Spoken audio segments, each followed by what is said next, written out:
চিত্রনায়ক শাকিব খান এখন সুস্থ।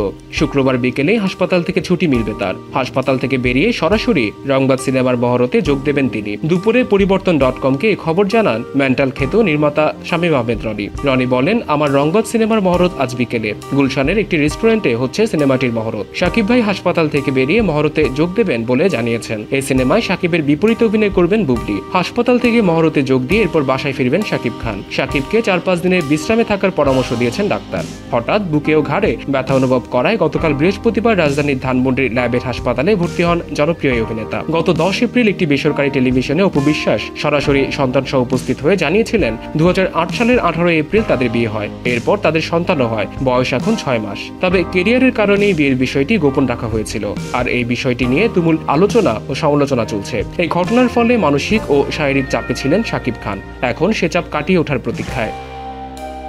এলটিভির সাথে থাকার জন্য সবাইকে ধন্যবাদ। বিনোদন জগতের সর্বশেষ সব খবরের আপডেট পেতে আমাদের সাবস্ক্রাইব করতে ভুলবেন না।